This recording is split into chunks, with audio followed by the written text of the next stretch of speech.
반갑습니다. 명리의 신개념관법 해인 도비결 명리의 해인입니다. 오늘은 수극화에 대해서 얘기하겠습니다. 지난 시간까지 토극수 했습니다. 여기 지금 수극화의 모습을 제가 그림을 한번 찾아가지고 뒤에 한번 배경으로 올려봤는데요. 이게 밑에 물이 있죠. 이제 이게는 불이 이렇게 하늘에 이제 불꽃이 떠오르죠. 자, 이렇게 물과 불이 같이 한 공간에 있으면서 새로운 어떤 환경을 만들어내는. 자, 물만 있는 거랑 밤에 별만, 불꽃만 있는 거랑은 다르죠. 그래서 물이 이 불을 극해줌으로써 새로운 환경이 만들어져서 새로운 어떤 그 일을 할 수 있는 결과를 낼 수 있는 이러한 환경으로 이제 수거카를 우리가 한번 이해해 보면 어떨까 하고 생각합니다. 네. 지난 시간에는 이렇게 전간, 그게 시작인 토극수 했습니다. 전간입니다. 예. 간단히 복습해 봐요. 토극수의 대표 키워드는 환경 개수입니다. 환경 개선.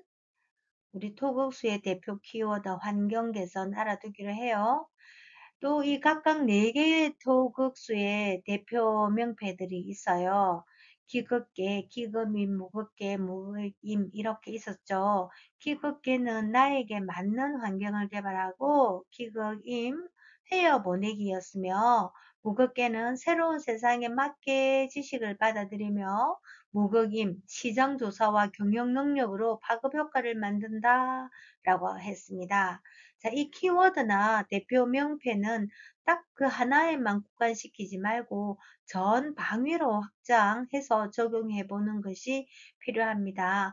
지금은 여러 가지를 하면 오히려 헷갈릴 것 같으므로 대표 키워드 하나만 가지고 소개를 하고 있습니다. 기극계의 키워드가 환경을 개발한다고 했습니다.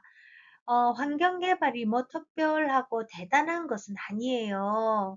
큰 대단한 환경 개발도 있지만 내 혼자 소소하게 내 공부방을 이렇게 개선을 한번 해보는 것도 환경 개발일 거고 환경 개선일 거예요. 그래서 내가 살기에 적합하게 주변을 만드는 거랍니다. 저의 경우 최근에는 이제 이 기급기를 했습니다. 제가 시골살이에 아주 적격인 사주 구성으로 되어 있어요. 앞으로 이제 이 당령을 배울 테지만 제가 자월 개수 당령을 가졌어요. 이런 이제 명조들은 대체적으로 시골살이를 좋아하는 경향이 있어요. 그래서 이제 저도 오랫동안 시골살이의 꿈을 꾸고 있다가 이번에 이루었는데 환경이 그렇게 뭐 좋고 그렇지 않아요. 작은 오두막집이고 이제 새롭게 집을 지을 수 없는 어떤 건축법에 의해서 오두막을 리모델링해서 이제 살고 있는데요. 그 옆에 이제 자그마한 텃밭이 있어요. 그래서 이제 올해는 굉장히 기후가 열하고 습했잖아요. 그래서 이제 김장용 배추 씨앗을 뿌렸는데 뿌리는 족족 말라서 올라오지를 않아요. 그래도 이제 갑자기 이제 10월 중순경쯤, 10월 초순경쯤 되어서 기온이 급히 내려가는 바람에 다시 이제 뿌리었더니 씨가 이제 섰어요. 이제는 제법 이파리가 좀 무성해지기도 했거든요. 자, 곧 김장철 오잖아요. 이제 이대로 그- 지금 현재 그 배추가 서기는 했지만 그대로 두었다가는 겉절이용 배추밖에 안 될 것 같아요. 그래도 배추를 김장용으로 썰으면은 오동통하게 이리 알이 배겨야 되잖아요. 그래서 제가 환경을 개선하기로 했죠. 어, 이게 겨울이 오면 또 그 배추 외에 또 배추를 다 뽑고 나도 겨울 오고 나면 휑하니 빈밭으로 놔놔야 되잖아요. 그래서 이제 제가 이제 선택한 환경 개발은 비닐하우스입니다. 지금 잎이 무성해지는 배추가 이제 동그라니 이제 알배기로 성장하기에도 좋고요. 또 겨울에도 무농약으로 재배한 싱싱한 야채를 먹을 수 있어서 일석이조인 거예요. 좀 주방 옆에 있거든요. 주방 옆에 작은 텃밭에 쇠파이프로 골조를 세우고 비닐을 덮고 출입문을 만들고 습도도 조절하는 그 창문까지 딱 만들어 놨기에 텃밭의 환경이 완전 바뀌었어요. 뭐, 여러분 계신 곳은 어쩐지 모르지만 저는 이제 이 시골, 산청 그 인근의 시골인데, 바람이 아침에 꽤 쌀쌀해요. 그래서 이제 커피 한 잔 탁 타들고 비닐하우스 안으로 들어가 쪼그리고 앉아 있으니 너무 따뜻하더라고요. 포근하고. 그래서 오늘 이제 이파리 속속한테 이파리하고 대화를 좀 나눴죠. 네 성장 시키려고 내가 이래 환경 개발했는데 네 좀 빨리 잘 자라줘가지고 맛있는 김장김치가 되어줘. 그러면서 이제 네 사실은 네 몸을 보시해서 우리가 이래 힘을 얻어서 나 건강해질게. 그리고 더 열심히 공부하고 연구해서 이로운 삶을 살게. 이렇게 혼자서 조금 소설 같지만 조금 중얼거렸어요. 자, 그러면서 이제 누렇게 변한 진잎을 떼어줬더니 이제 속잎이 제법 보슬보슬 힘을 얻는 것 같더라고요. 이렇게 토국수의 환경계에서는 아주 사소한 것이에요. 이 사소한 것이 사실은 따지고 보면 그렇게 사소하지 않아서 잘 보세요. 이거 환경 개선해서 배초가 잘 되어서 맛있는 김장을 했다면 온 가족이 먹을 수 있는 맛있는 김치가 만들어지잖아요. 가족들이 그거 먹고 각자 사회 구성원으로서 자기 일을 충실히 할 수 있어요. 이미 그 자체가 특별한 것이고 기적이라고 저는 생각해요. 예전에는 뭐 특별하고 기적인 것이 정말 뭐 별다른 게 있는 줄 알았는데 요즘은 사소하게 하루를 사는 우리가 먹고 마시고 또 뭐, 소화를 잘 해내가지고 배설을 잘 해는 이 상황 자체가 그냥 기적이라는 생각을 많이 합니다. 여러분도 그런 생각을 하실 거라고 생각해요. 자, 이제 수극화를 한번 해볼게요. 이제 수극화 하겠습니다. 수극화의 대표 키워드는 목적과 목표를 가지고 재능 불어넣기입니다. 그렇게 말하면 여기를 두 개를 딱 나누면 그러니까 수와 화 자체가 수 안에는 이게 화 안에는 이제 자, 잠깐만. 이게 너무 두꺼워요. 치워서 얇게 할게요. 자, 여기 수에는 임수와 또 개수가 있잖아요. 아이고, 이거를 쓰니까 잘 안 써진다. 제가 글 쓰는 걸 하나 마련을 해야 되겠다. 네. 자, 수 안에는, 자, 아이고, 임수와 개수가 있고요. 그 다음에 화, 오행에는 아시다시피 병화와 정화가 있습니다. 자, 여기에서 나중에 공부를 하겠지만, 자, 우선에 간단하게 말하면요. 요 앞에 음이 있잖아요. 임과 병은 목적입니다. 목적. 그 다음에 개와, 이게 뭐야, 화예요? 아유, 잘못했네요. 제가 왜 그런데요? 참나. 자, 병이 아니고 정이거든요. 그래서 이제 정과 이제 개와 정은 목표예요. 목표. 정. 자, 자, 한 번 더 할게요. 임과 병은 목적입니다. 목적. 예, 목적. 그런데 개와 정은 목표예요. 목표. 예. 자, 여기 전체가 목적이 있다면 요 안에 이제 이렇게 하나하나 이렇게 딱딱 목표를 1, 2, 3, 4 이렇게 해 가잖아요. 그러면 이제 전체 목적이 책 전체라면 목표는 그 안에 목차가 되겠죠. 또 이제 목적이 목차라면 목표는 목차 안에 있는 세부 내용이겠죠. 이렇게 이제 임정은 목적으로 잡고요. 계병은 목차로 잡습니다. 이렇게 이제 목적과 목표를 가지고 이제, 이제 수와 병은 목적과 목표를 가지는데 이제 그 다음에 수 쪽에서 계하고 정하고는 목표인 거죠.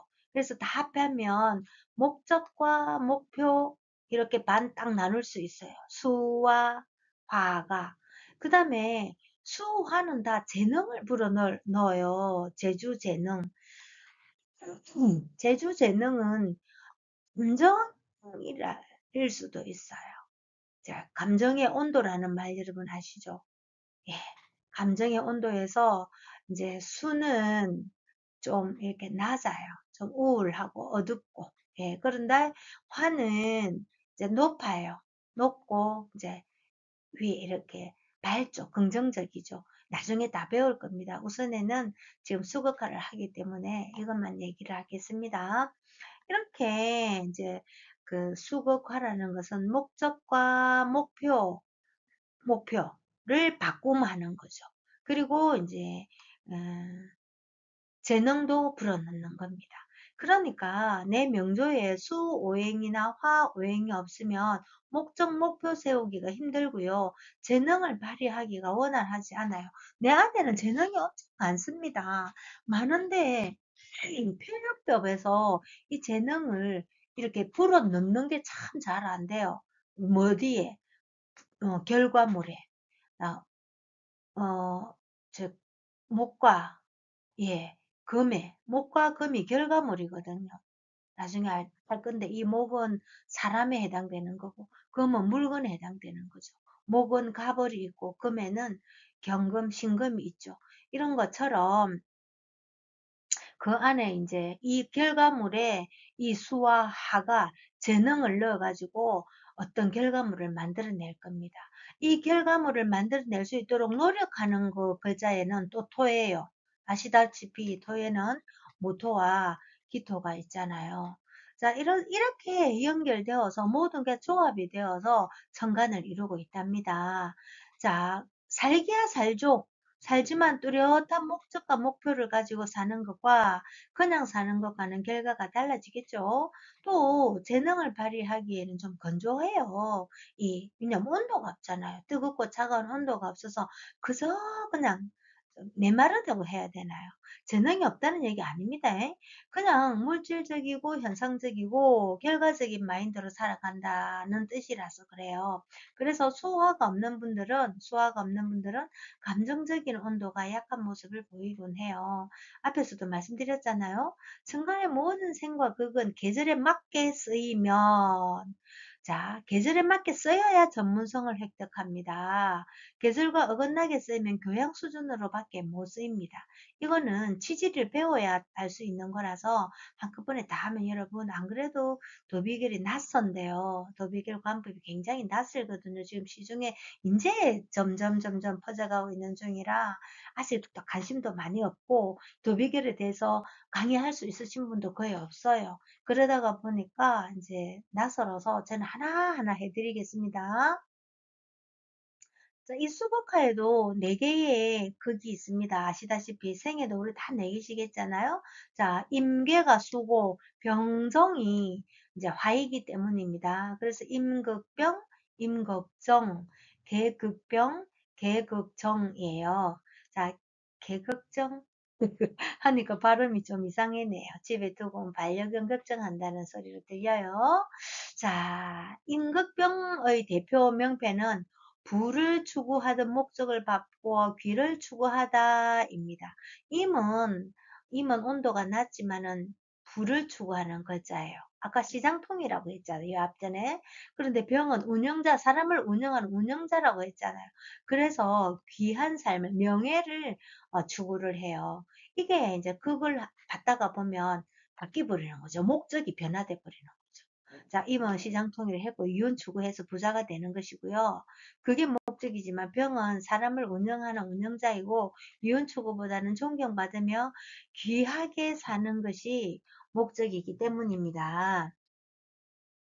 그래서 이제 우리는 수극화를 딱 보면 바로 목적이 바뀌는구나라고 알 수 있습니다. 다음으로 임극정입니다. 임극정의 대표 명패는 불을 목적으로 해서 살던 마인드에 더해서 그 목적 달성을 위해서 세부적 계획을 세운다입니다. 얘기했잖아요? 이게 책이라면 자, 안에 있는 그 목록들이 다 정화이기 때문이에요. 그러므로 명조에 임수와 정화가 있다면 부사가 되기 위한 기본 틀이 딱 만들어진 것이 되네요. 그러니까 그게 나쁜 것만은 아니잖아요. 참 좋은 것이네요. 우리는 그런 것을 임극정에서 발견할 수 있습니다. 그렇다고 해서 그게 다 또 좋은 것만은 아니에요. 필시 힘들게 하는 극도 있답니다. 자, 이제 개극병 하겠습니다. 개극병.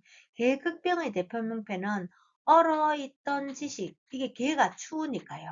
얼어있던 지식이나 생각을 녹여서 병은 따뜻하니까요. 따뜻하니까 녹여서 전진해야죠. 앞으로 나아가야죠. 그래서 개수는 지식이거든요. 또 그 철학이기도 하고요. 인간의 본질을 추구하는 거죠. 그런 깊은 생각이며 철학이며 정신이나 냉합니다. 차가워요. 그런데 그게 아무리 개수가 있어도 녹여주는 게 없으면 지식이 숨어서 펼쳐지지를 못할 거잖아요. 아무리 공부를 해도. 병화는 긍정성이고 귀한 것을 목적하는 글자이지만 또 지식을 얻지 못하면 그 뜻을 이루지 못할 것입니다. 자기가 아무리 긍정적이고 사람을 운영하는 힘이 있어도 자기가 가진 기초적인 지식이 없다면 사람들이 공경해 주겠습니까? 그래서 계급병 역시 참 좋은 극이 되는 것 같아요. 그래서 이제 개수는 병화가 있어야 되구나. 또 병화한테는 개수가 있어야 되구나. 여기서 물론 모든 계절이 다 그렇다는 건 아닙니다. 얘기했지만은 우리 도별결에서 제일 중요하게 생각하는 건 계절입니다. 내가 태어난 계절, 그 계절에 맞추어서 쓰는 걸 써야 전문성으로 발현이 됩니다. 또 지지해서 또 합시다. 그래서 개수 정화는 이제 극점에 있어요. 여기 추운 개수가 있고 가장 뜨거운 정화가 있잖아요. 우리 흔히 천간에서 충이라고 하죠. 천간은 충으로 안 쓴다는 거 말씀드렸죠. 극입니다. 그래서 이제 개극정은 서로 극점에 위치해서 인간과 물건, 정화는 물건, 개수는 이제 인간, 인간의 그거를 포인트를 두고 있습니다. 인간과 물건의 기운을 넣어주는 역할을 하기도 해요. 그러나 둘 다 본질에 또 가다 있는 것은 공통점입니다. 그래서 개수와 정화를 다 가진 명조는 본질적으로 딱 접근을 하기 때문에 머리가 굉장히 비상해요. 실력도 대단합니다. 자, 개수는 창의력이에요. 정화는 기능력이에요. 그래서 두 개가 같이 다 있다면은 창의도 있고 기능적이 있으니까 어떤 것 같아요? 이는 과학자입니다. 최고의 과학자가 됩니다. 왜냐면 발명이잖아요. 창의는. 그런데 또 기능적으로 굉장히 실력이 있어야 되잖아요. 그래서 과학적입니다. 물론 옆의 글자가 어떤 글자가 있느냐에 따라서 다릅니다. 이런 것들이 있는데 말입니다. 이걸 갖다가 합을 해가 버린다든지 극을 해버린지 극을 해버린다든지 뭐 다른 어떤 방해하는 글자가 있으면 또 이런 창의적이고 그 기능적인 면이 조금 줄어드는 수도 있을 겁니다. 자, 이렇게 수극화의 대표 키워드와 네 가지 양태를 가진 다 대표 명패를 알아보았습니다. 생도 그렇고 극도 그렇고요. 각각의 계절에 맞게 쓰일 때 가장 전문성을 획득한다고 여러 번 말씀을 드렸죠. 맞지 않게 쓰이는 경우가 사실은 더 많아요. 맞지 않게 쓰여도 교양으로는 충분하니 없는 것보다요. 훨씬 있는 것이 좋겠죠. 이런 걸 보면서 내 사주에 어떤 것이 있나 한번 살펴보면서 적용을 해보세요. 자, 사주 공부는 진짜 하면 할수록 더 할 공부가 더 많은 것 같아요. 제 같은 경우는 뭐 운이 좋아서 심리학도 공부했고, 초기 불교도 공부했고, 한국사도 해서 한국사 자격증도 좀 땄고요. 아이들 한국사 자격증 따는 것도 이제 강의를 해가지고 이제 좀 많이 각 자격증을 딸 수 있도록 도왔고요.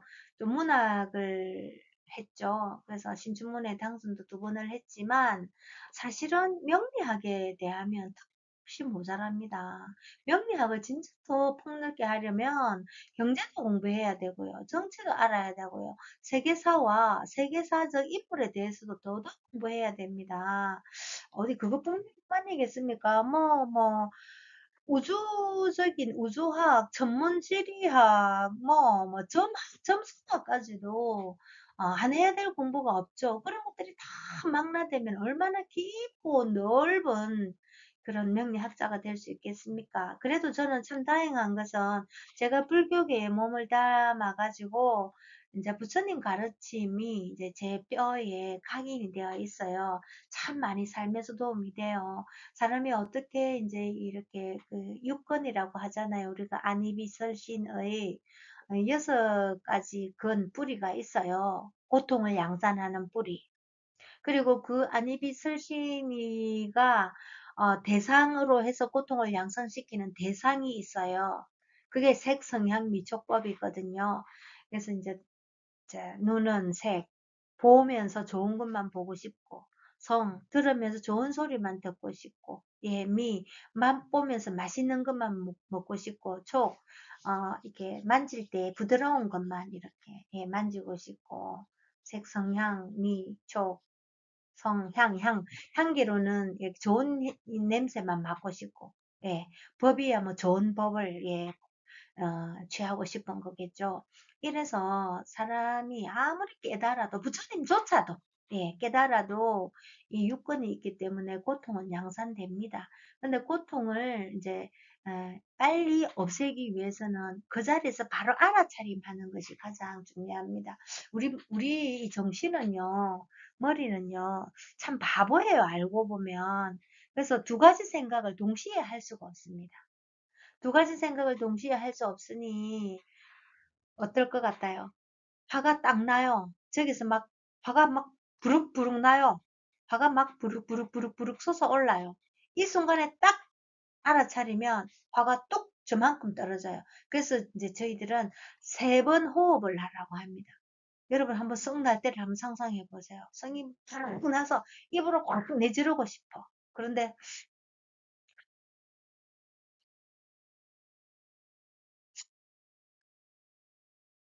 3번만 딱 호흡을 해보세요. 아까 내가 왜 그랬지? 그렇게 됩니다. 그래서 이제 불교 공부를 한다는 건 참 그런 면에서 좋아요. 그리고 저는 이제 영성계에서 에도 오래진 않았지만 몸을 좀 담았거든요. 그래서 이제 기통 수련을 해서 이렇게 기혈적으로는 기통이 되어 버렸어요. 그래서 하늘의 기운을 이제 우리 이게 머리 어, 백회로 좀 받아들여 가지고 이제 우리 이제 인맥, 동맥 이런 것도 다 흐르고 충맥도 이제 다 흐르고 하는 그런 거가 있어요. 그래서 기를 좀 많이 느껴요. 그래서 이제 영성적인 면에서 조금 다른 사람보다는 조금 이제 밝다고 해야 되나, 맑다고 해야 되나 그런 게 있거든요. 그래서 이제 영적인 안목이 조금 있습니다. 사실 사주는 학문이지만 상담은 학문으로만 할 수 없는 분야이잖아요. 그래서 기적 능력과 영적 능력이 참 많이 도움이 돼요. 그리고 저 같은 경우는 종교 심리학, 불교 심리학을 전공해가지고 상담학을 대학원에서 공부를 했기 때문에 이제 상담이 굉장히 저한테는 많이 도움이 돼요. 그리고 너무너무 제일 좋은 명리학이라는 도구가 있잖아요. 세상의 상담 중에서도 명리학만큼 좋은 도구가 없습니다. 제가 다음에 심리 명리도 한번 다뤄보려고 하거든요. 많이 도움이 될 것 같습니다. 일반 이제 그 심리 전공만 심리 기법으로 인간 중심 기법이라든지 이런 MBTI라든지 애니어그램이라든지 이제 모든 심리 로 가지고 이래 그거를 해보면 상담을 해보면 시간이 많이 걸려요. 라포 형성하는데도 짧게는 8회차, 16회차 막 이렇게까지 되기 때문에 돈도 비싸거든요. 보통 우리 심리 상담사들이 이제 비싸게는 1시간에 뭐 10만 원부터 5만 원까지 이렇게 있는데요. 저도 그걸 못해서 안 하는 게 아니라 사실 그것보다는 명리학으로 상담을 해주는 게 훨씬 효과가 있고 비용도 절감이 돼요. 저도 좋아하는 그 글자고요. 이게 명리학으로는 속에 있는 말 안 하는 그 라포 형성하기에 정말 좋습니다. 다음에 제가 기법을 말씀을 드릴게요. 그래서 사주로 상담을 할 때는 예전에 했던 여러 분야의 공부를 종합해서 상담을 하니까 되게 좀 좋아요. 자, 이러한 저한테 도비결이라는 명리학은 정말 어울리는 학문이에요. 자평, 십성 중심의 그 자평 명리학 할 때는 십성과 십운성을 주로 이제 하다가 보니까 어느 시점에는 한계가 왔더라고요. 십성 해봐야 그 10개잖아요. 10개고 12운성 해봐야, 12개잖아요. 이거를 서로 조합해봐야 몇 개 나오겠습니까? 아니, 물론 엄청 많습니다만은, 이제, 관법을 해석하는 그 스킬이 그렇게 많지 않다는 겁니다. 원래 사주야 뭐 엄청 많이 가지수가 나오죠. 그래서 도비결은 정말 정말 파도 파도 끝이 없고요. 까도 까도 깔 것이 있더라고요. 그래서 무엇보다 도비결 명리는 이제 그렇게 많은 이제 풍부한 어떤 드릴 말씀도 있지만 깨달음을 주는 학문이라서 더 좋아요. 도비결 공부를 이렇게 하다가 보면, 아, 우리 삶이 그대로 다 보여요. 내가 살아온 게 다 보여요. 저도 도비결 공부하면서 저를 이해하는데 큰 역할을 했습니다. 그래서 여러분께서도 인연이 있어가지고 도비결 명리를 바로 배우게 되면 우리 삶이 얼마나 깨달음의 장이 되는지 알게 되실 거예요. 정말 훔추하는 게 도비결 명리입니다. 이왕 명리 공부를 하실 거라면 신혁명, 신개념관법으로 배우시길 바랍니다. 이걸 배우고 뒤에 십성 공부를 하셔도 되고요. 지금 십성 저평 명리학으로 오래 하신 분도 도비결을 얹으면 어마어마하게 풍요롭습니다. 그래서 기존에 하고 있는 명리 상담사, 역술가들이 이 공부를 꼭 하셔야 된다고 저는 생각을 합니다. 자, 밖에는 가을이 익어갑니다. 단풍도 익어가요. 단풍이 뭐 청춘 컬러 초록색을 다 내려놓으면서 진짜 컬러가 아름다워지잖아요. 그래서 그런 거 보면서 저도 도비결 공부하면서 아, 진짜 저런 단풍처럼 익어가야지 이런 생각을 하면서 남은 세월을 마음 공부하고 정신 수련하고 도비결 공부하고 상담하고 가르치고 하면서 정말 조용하게 고요하게 풍요롭게 낮게 이렇게 살고 싶습니다. 자, 지금까지 시청해 주셔서 감사합니다. 해인 도비결 명리의 교육 상담을 맡고 있는 혜인이었습니다. 감사합니다.